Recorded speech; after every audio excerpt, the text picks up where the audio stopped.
Könlümün sevgili məhbubu mənim.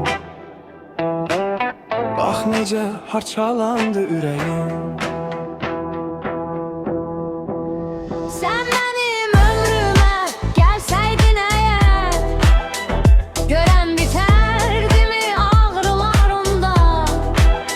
En soyuq qış belə, en sert güleyle, bizi bahar kimi karşılar onda. Sen benim ömrüme gelseydin eğer, gören biterdi mi ağrılar onda?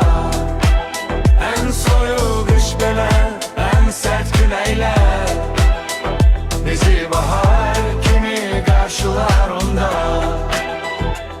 Değişer dünyanın boyası rengi, solğun gecelerde ışıqlanardı. Könlümün en həzin kövrəyə həngi, sənin nəfəsinlə alovlanardı. Yollar ayağıma xalı sərilər, mənzillər yaxınlaşar yaxın olardı. Bizdən dərs alardı vurğun sevgilər, dünyanın en gözəl nağılı olardı. Bulutlar başımızı üstdən çəkilər, güneş yalnız bizim üçün doğardı. Kölgə tək arxanca gələn iskillər bir anda əriyib yoxa çıxardı.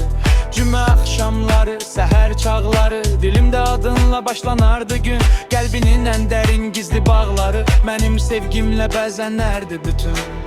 Sen bana gelseydin, Gəlsəydin əgər, ne fayda xəyalla yaşamaq belə. həyat öz hökmünü verir hər səhər.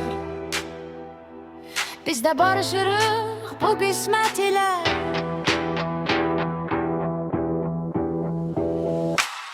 Gönlümün sevgili məhbubu mənim. Bax necə parçalandı ürəyim. Gönlümün sevgili məhbubu mənim. Bax necə parçalandı ürəyim. Sən mənim ömrümə gəlsəydin əgər, görən bitərdi mi ağrılar onda?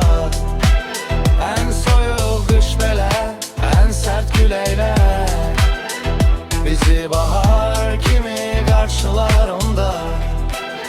Gəlsəydin əgər,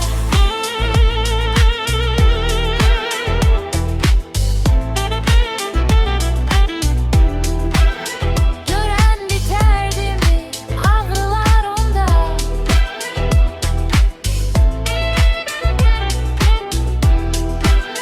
Ən soyuq qış belə, ən sərt küləklər, bizi bahar kimi qarşılar onda.